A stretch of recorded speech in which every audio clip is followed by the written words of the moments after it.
Kali ini aku akan membahas sebuah film berjudul Ganggu by Kathiawadi.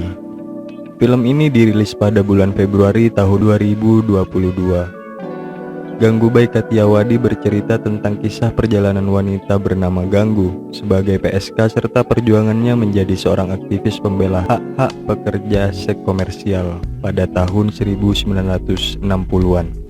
Biar nggak lama-lama, langsung aja kita ke kisahnya.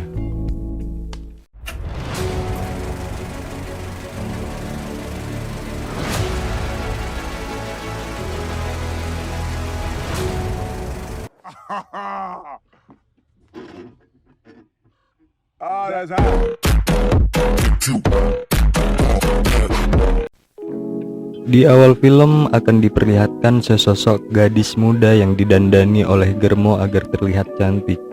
Gadis muda itu dijual kepada pelanggannya dan dipaksa untuk melayani nafsu birahi seorang lelaki tua yang membayarnya. Itu menjadi hal biasa yang terjadi di sana, karena kawasan Kamatipura pada tahun 1960-an merupakan kawasan pekerja komersial seks untuk memenuhi kehidupannya. Kalau di Indonesia, tempat itu mungkin hampir sama kayak Doli di Surabaya dan Kalijodo di Jakarta. Keesokan harinya, seorang wanita di sana meminta kepada Nyonya Raksmi untuk segera memanggil Nyonya Ganggu, karena gadis muda yang sebelumnya dipaksa untuk melayani pelanggannya enggan untuk makan selama 3 hari ini. Kalau sampai dia mati, nyonyanya bisa masuk penjara.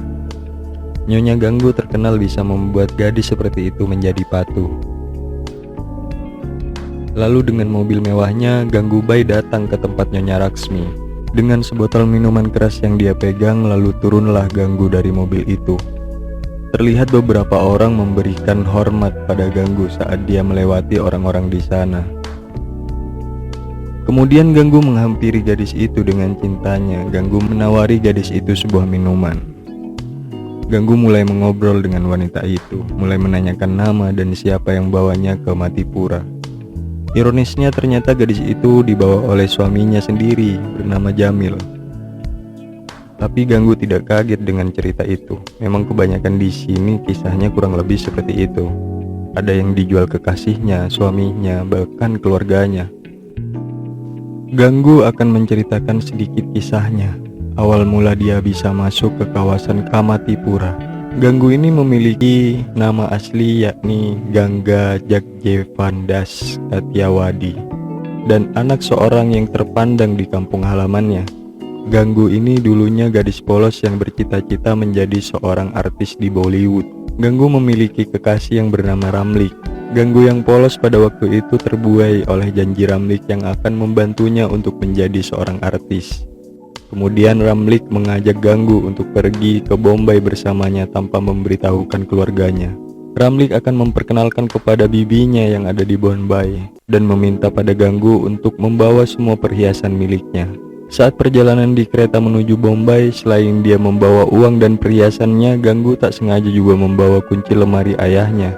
Sampailah mereka di salah satu rumah bordil milik bibi Ramlik. Nampaknya Ganggu tidak suka dengan tempat di sana karena tempatnya kotor serta wanita di sana tidur saat siang hari. Ramlik beralasan bahwa bibinya mengajarkan akting pada mereka saat malam hari dan pada siang harinya mereka harus istirahat. Ramlik pun masuk ke dalam untuk menemui bibinya. Ganggu menunggunya sendirian di luar.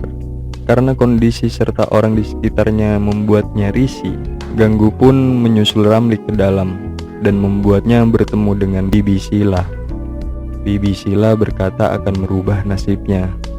Saat Ganggu menyusul Ramlik, dia terjebak di salah satu ruangan kosong sendirian. Bibi Sila menutup pintunya, membuat Ganggu ketakutan dan menangis di ruangan itu.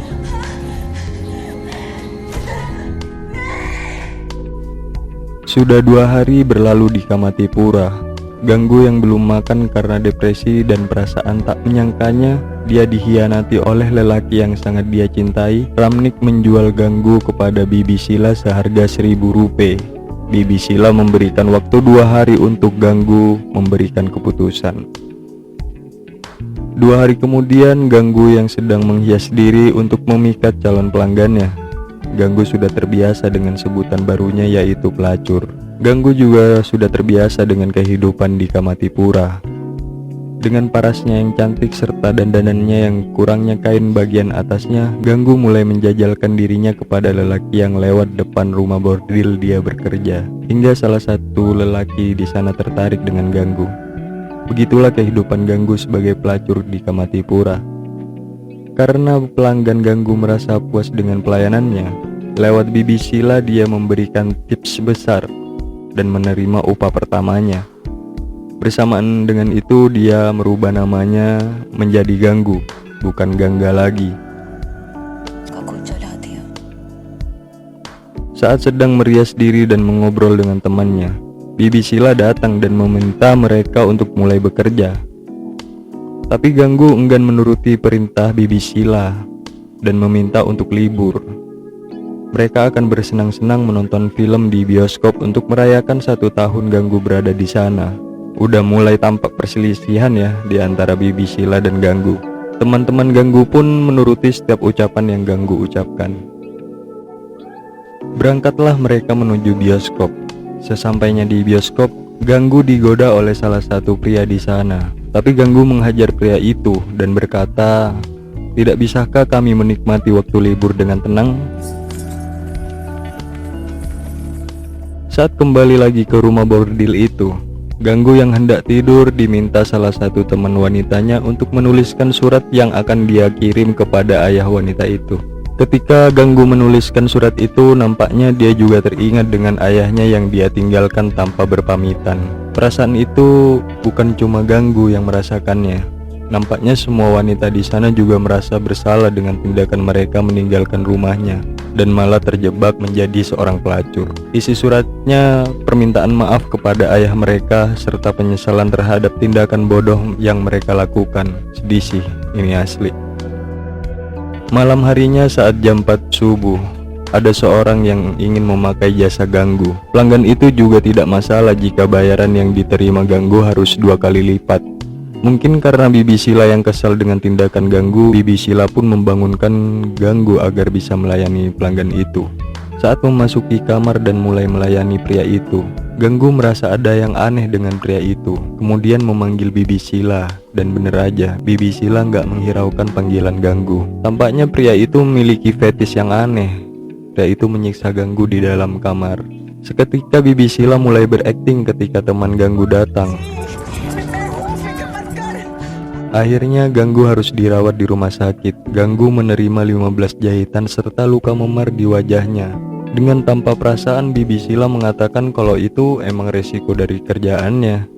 Selain mendapatkan perkataan yang tidak mengenakan dari Bibi Sila, Ganggu yang berstatus sebagai pelacur juga menerima perlakuan yang tidak baik dari perawat di rumah sakit.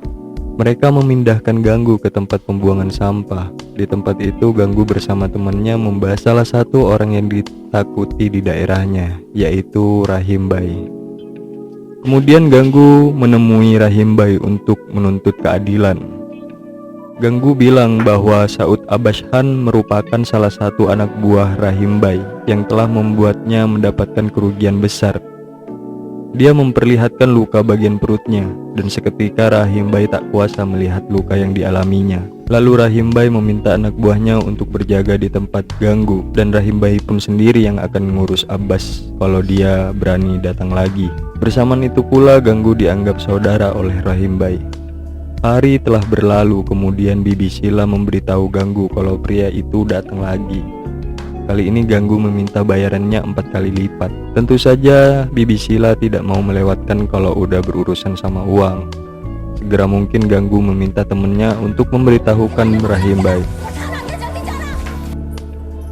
Kembali Ganggu mendapatkan kekerasan yang dilakukan oleh Abbashan. Kemudian Rahim Bai beserta anak buahnya mendatangi rumah itu, dan Rahim Bai tak segan menghajar Abbashan hingga membuatnya mengeluarkan banyak darah serta diam tak bergerak. Sangar betul abangku ini. Kejadian itu disaksikan oleh semua orang di lingkungan itu. Lantas kejadian itu membuat Bibi Sila kaget dan mulai takut pada Ganggu, yang nyatanya dia dilindungi oleh Rahim Bai. Sejak saat itu pula Bibi Sila tidak berani lagi mencari gara-gara dengan Ganggu. Bahkan Bibi Sila tidak memerintah Ganggu seperti pelacur lainnya. Pagi harinya Bibi Sila ditemukan meninggal dunia. Bahkan saat nafas terakhirnya dia masih memikirkan uang. Dengan keadaan yang mendadak, Ganggu dipercayai oleh teman-temannya untuk menggantikan Bibi Sila. Jadi Ganggu yang akan mengurusi semua keperluan teman-temannya di sana. Begitulah awalnya dari Gangga menjadi Ganggu, dan Ganggu menjadi Nyonya Ganggu. Kembali pada gadis yang mendengarkan cerita Ganggu di awal. Ganggu menyuruhnya memilih permen. Permen pertama jika ia ingin tetap di sini, permen kedua jika ia ingin mati karena permen kedua mengandung racun. Kemudian gadis itu memilih permen yang mengandung racun. Tentu di pikirannya ketimbang tinggal di sini ya lebih baik dia mati.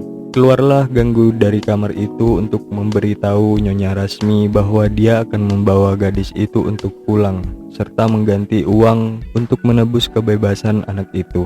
Dengan kesalnya Nyonya Rasmi mengoceh tidak jelas saat Ganggu membawa anak itu keluar. Ganggu pun menyuruh anak buahnya untuk mengantarkan anak itu pulang ke kampung halamannya. Saat di ruangan kamarnya, datanglah kakek tua pedagang kain bersama ponakannya bernama Afsan Badrazak. Nampaknya Ganggu mulai menyukai pemuda itu. Afsan pun terlihat salting saat mengukur bagian tubuh Ganggu. Hari berlalu dengan cepat di Kamatipura. Begitupun benih-benih cinta yang tumbuh di antara mereka. Bersama dua anak buahnya, Ganggu sedang membahas acara pemilihan presiden Kamatipura yang akan dilaksanakan sebentar lagi. Kali ini Ganggu akan maju sebagai calon pemilihan itu. Nantinya dia akan bersaing dengan kandidat lainnya bernama Razia. Razia sudah menjadi presiden Kamatipura selama 2 tahun terakhir ini. Jadi yang aku tangkap pemilihannya dilakukan setahun sekali ya. Terlihat Nyonya Razia sedang melakukan kampanyenya melewati kawasan kekuasaan Ganggu. Saat perayaan Idul Fitri, Ganggu mendatangi Rahim Bai untuk silaturahmi, sekaligus memberitahukan bahwa ia akan ikut dalam pemilihan presiden Kamatipura serta melawan Nyonya Razia. Rahim Bai percaya Ganggu akan memenangkan pemilihan itu dan berniat memberikan pinjaman uang agar dia pakai selama masa kampanyenya. Namun Ganggu menolak tawaran itu. Ganggu malah meminta kerjasama agar rumah bordilnya bisa menjual minuman alkohol dan nantinya hasilnya mereka bagi dua. Karena niatan Ganggu yang mulia, akhirnya Rahim Bai pun tidak dapat menolak tawaran kerjasama yang Ganggu ajukan. Tak tanggung-tanggung, Rahim Bai menghadiahi Ganggu sebuah mobil mewah untuk menopang kegiatannya dan menyuruh Ganggu menyetak kartu nama dengan sebutan Nyonya Ganggu Ratu Mafia. Lalu saat Ganggu di kamar mandi, datanglah Afsan mengantarkan kain pesanannya. Saat Ganggu mandi, Afsan menonton dengan perasaan campur aduk layaknya pertandingan sepak bola. Tak berselang lama kemudian Afsan mengungkapkan isi hatinya bahwa dia mencintai Ganggu. Hingga terjadilah adegan panas sepanas hati ini melihat mantan bersama orang lain. Doks. Pagi harinya di tempat Ganggu, tampaknya polisi sedang merazia tempat itu yang terdengar kabar bahwa Ganggu menjual alkohol. Langsung aja Ganggu memberikan polisi itu uang. Seketika acara menggerebeknya selesai pula. Kemudian didapatkan info dari salah satu polisi yang bertugas. Sebenarnya penggerebekan itu disuruh oleh Nyonya Razia. Kemudian saat Ganggu menyantap makanannya, datang Nyonya Razia memberitahukan kemenangan pemilihan itu miliknya dan menggertak bahwa Ganggu tidak ada apa-apanya jika dibandingkan dengan Nyonya Razia, dan meminta Ganggu untuk menghadiri pidato lingkungannya besok pukul 9. Kelihatan banget ya, persaingan pemilihan panas banget, udah kayak negara Konoha saat pemilihan. Ganggu pun menyusun strategi dibantu oleh dua anak buahnya serta Govin. Ganggu berencana akan memutarkan film di sepanjang jalan kawasannya. Govin mengambil semua gulungan film itu langsung dari teater. Malam harinya orang-orang berkumpul untuk menyaksikan film yang diputar oleh Ganggu. Ganggu melakukan itu emang merupakan bagian strateginya untuk mengalahkan Razia. Kalau semua orang berkumpul menonton, terus siapa yang akan mendengarkan pidato Razia? Lalu Ganggu datang menemui Razia. Jelaslah Ganggu mengejek Razia karena tidak ada yang datang di acara yang Razia buat. Keesokannya seketika Ganggu terdiam. melihat anak gadis temannya yang terkurung di dalam kurungan. Gadis itu sengaja dikurung oleh ibunya karena dia kecanduan dengan narkoba, dan terpaksa ibunya menyembunyikan gadis itu dari orang-orang agar tidak menjadi mangsa lelaki yang datang ke sana. Kini usianya sudah 15 tahun. Kusum sangat ingin menikahkan anaknya agar nanti dia tidak menjadi pelacur. Tetapi menikahkan di lingkungan Kamatipura sangatlah susah. Namun Ganggu akan memperjuangkan pernikahan di lingkungan itu. Ganggu bersama Kusum dan anaknya mendatangi rumah Afsan. Di hadapan keluarga Afsan, Ganggu hendak melamar Afsan. Dengan ekspresi bahagia, Afsan mengira bahwa lamaran itu ditujukan untuk pernikahan Ganggu dengan Afsan. Namun ternyata tidak demikian. Ganggu melamar Afsan untuk dinikahkan dengan anak Kusum. Dengan sadar dia mengungkapkan bahwa Afsan tidak layak mendapatkan seorang istri yang latar belakangnya seorang pelacur. Makanya dia mau menikahkan Afsan dengan anak Kusum, seorang gadis yang latar belakangnya bukan seorang pelacur. Keluarga Afsan pun tidak dapat menolak lamaran dan barang lamaran yang dia bawa. Ganggu dengan besar hati mengorbankan cinta dengan wanita di lingkungannya, meskipun sebenarnya dia juga cinta dengan Afsan. Pada malam hari di Jalan Kamatipura, kali ini mereka harus libur, dan dengan untuk pertama kalinya merayakan pernikahan di sana antara Afsan dengan anak Kusum. Selain itu, Ganggu juga memastikan kekalahan Razia atas apa yang sedang Ganggu upayakan dan diperjuangkannya. Meski harus merasakan sakit yang luar biasa, Ganggu ikut merayakan perayaan mantan kekasihnya. Keesokannya pengumuman hasil pemilihan Presiden Kamatipura. Ganggu berhasil memenangkan pemilihan tersebut dan mendatangi kafe tempat wanita-wanita di sana berkumpul untuk mendengarkan pidato kemenangannya. Dalam pidatonya, Ganggu berjanji akan memberikan bunga di setiap cinta yang diberikan oleh wanita di sana. Ganggu juga meminta 3 hal untuk wanita di sana. Pertama, lakukan pekerjaan tidak jujur itu dengan kejujuran. Kedua, puaskan klien sepenuhnya. Dan ketiga, hiduplah bermartabat. Jangan pernah takut pada siapapun. Pidato kuatnya membuat dia dihujani bunga dari wanita-wanita di sana. Saat Ganggu memegang kekuasaan di daerah Kamatipura, Ganggu dengan kekuasaannya dapat meliburkan semua kerjaan wanita di sana untuk merayakan perayaan Navitri. Ganggu beserta yang lainnya mulai menari-nari dan bersenang-senang. Keesokan harinya setelah acara Navitri, Ganggu menemui Rahimbai dan 2 orang utusan dari pihak pemerintah. Orang itu meminta Ganggu beserta wanita di Kamatipura untuk mengosongkan tempat mereka, karena rumah bordil berdampak negatif pada sekolahan yang ada di belakang lingkungan mereka. Orang itu akan memberikan 1 flat rumah untuk Rahimbai dan Ganggu. Sontak Rahimbai merobek baju orang itu yang mencoba menyuapnya. Lalu mereka pergi dengan perasaan terhina. Rahimbai meminta kepada Ganggu untuk mempersiapkan diri. Ganggu akan menghadapi pihak pemerintah dan juga pihak sekolah, dan mengubah rasa takutnya menjadi kekuatannya, karena semua nasib 4000 PSK di Kamatipura ada di tangan Ganggu sekarang. Esoknya terjadi aksi demo di depan rumah bordil Ganggu.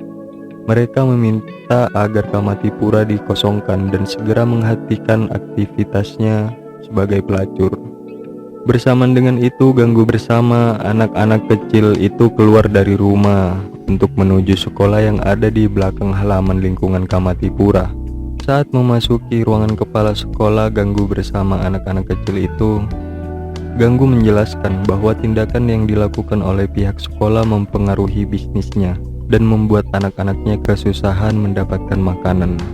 Nampaknya di ruangan itu juga hadir seorang wartawan yang bernama Hamid Fezi dari majalah Urdu Times. Ganggu berniat mendaftarkan anak-anaknya bersekolah di sekolah itu. Namun kepala sekolahnya itu enggan menerima anak-anak itu. Dengan tegasnya Ganggu mengatakan anak-anak itu pantas mendapatkan pendidikan yang sama dengan anak-anak lainnya.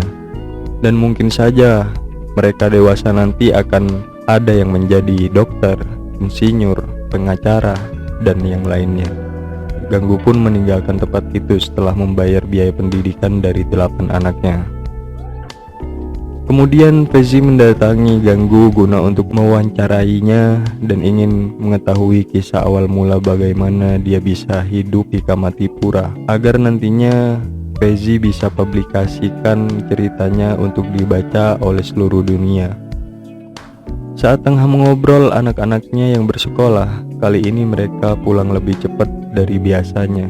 Anak-anak itu memberitahukan kepada Ganggu bahwa mereka diusir oleh gurunya. Ganggu bilang pada Fezi, beginilah cara orang menghormati mereka.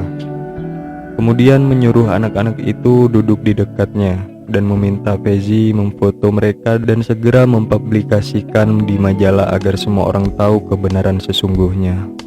Saat Fezi mendatangi rumah bordil dan hendak menemui Ganggu, nampaknya hari ini rumah bordil itu sedang tutup karena sahabatnya yakni Kamli meninggal dunia hari itu. Ganggu yang sedang menggendong bayi Kamli berkumpul dengan wanita-wanita di dalam bordil untuk mengenang semua hal-hal tentang Kamli sebelum akhirnya harus dikuburkan. Kemudian Ganggu menyuruh yang lainnya untuk mengikat erat-erat Kamli sebelum diantarkan ke pemakamannya. Ganggu berkata pria tidak bisa dipercaya bahkan sekalipun dengan mayat. Keesokannya Fezi datang lagi. Kali ini Fezi datang memberikan kejutan untuk Ganggu. Lalu Fezi mengeluarkan majalah yang sudah terbit atas kisah Ganggu. Ganggu dengan perasaan kaget dan bahagianya, dia bisa masuk majalah dengan foto dirinya bersama anak-anaknya. Kemudian Fezi meminta Ganggu untuk menghadiri acara di kota Azerbaijhan yang akan digelar minggu depan dengan topik hak-hak perempuan. Fezi pun sudah mendaftarkan namanya untuk nantinya Ganggu memberikan pidato di acara itu. Lalu Fezi memberikan sebuah tulisan untuk dia hafalkan dan dibawakan saat berpidato di acara itu. Sebelum Ganggu berangkat menuju acara yang digelar, teman-temannya meminta Ganggu untuk melakukan berkat. Kemudian saat Ganggu mulai berpidato, dia memperkenalkan diri sebagai presiden di kawasan Kamatipura. Karena tidak terbiasa menghafal saat berpidato, dia membuang tulisan yang diberikan Fezi serta berpidato dengan posisi duduk. Ganggu mulai berpidato dan menyampaikan semuanya dengan apa yang dia rasakan oleh hatinya. Ganggu berkata, apa salahnya dengan kerjaan tak bermoral kami? Bukankah lelaki itu yang mendatangi kami? Ganggu bilang bahwa pekerjaan tertua yang ada adalah pelacuran. Dengan bangga hati, dia menjelaskan bahwa harga diri seorang pelacur lebih tinggi dari wanita biasanya. Karena wanita biasanya kehilangan harga dirinya sekali dan selamanya, sedangkan wanita pelacur menjual harga dirinya setiap malam dan tidak ada habisnya. Sontak dari penjelasan itu, Ganggu mendapatkan tepuk tangan dari pendengar di sana. Lanjutan dari pidatonya, mereka tidak pernah menghakimi siapapun orang yang mendatangi mereka, berkulit gelap, berkulit terang, agama, kastanya, kaya maupun miskin. Semuanya dikenakan tarif yang sama dan mendapatkan perlakuan yang sama. Lalu mengapa masyarakat mengucilkan mereka? Nampaknya omongan itu membuat masyarakat yang hadir menjadi sadar dan mengakui kesalahan mereka. Ganggu berkata, pelacur adalah suara yang dibutuhkan oleh politisi. Bagi polisi mereka adalah sumber uang. Bagi seorang pria mereka adalah selimut mereka. Sedangkan bagi seorang istri, mereka adalah pemuas nafsu birahi suaminya demi menjaga integritas wanita. Kemudian Ganggu meminta kepada Fezi untuk menuliskan di majalahnya bahwa Ganggu berpidato di Azerbaijhan bukan dengan mata tertunduk, tapi dengan kepala terangkat.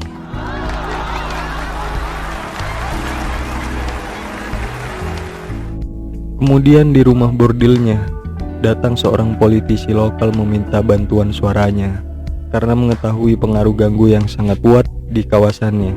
Polisi itu meminta dukungannya kali ini. Ganggu akan menuruti politisi itu dengan satu syarat, yaitu meminta politisi itu agar bisa mengatur pertemuan dengan Perdana Menteri demi menyelamatkan kawasan Kamatipura dari gugatan sekolah dekat mereka tinggal. Kemudian mereka sepakat dengan penawaran itu, kemenangan untuk politisi itu, dan pertemuan Ganggu dengan Perdana Menteri. Singkat cerita, Ganggu bersama anak buahnya di dalam kereta menuju Delhi yang akan melakukan pertemuan dengan Perdana Menteri. Di dalam kereta, Ganggu bercerita pada Birju bahwa ini kali keduanya dia menaiki kereta. Pertama saat takdir yang membawanya menuju ke Matipura, dan sekarang membawanya langsung menuju ke kantor Perdana Menteri. Saat bertemu dengan Perdana Menteri, Ganggu meminta agar melegalkan prostitusi, tapi Perdana Menteri tidak bisa menyanggupi jika melegalkan prostitusi. Lantas kemudian dengan permintaan lainnya, sambil menangis Ganggu meminta kepada Perdana Menteri agar Kamatipura tidak seharusnya dikosongkan. Kamatipura berhak untuk hidup layaknya masyarakat yang lainnya, karena 4.000 wanita di sana sudah dia anggap seperti saudaranya. Lantas Perdana Menteri pun menyanggupi permintaan Ganggu dan memastikan bahwa Kamatipura dan rumahnya tidak akan dirampas.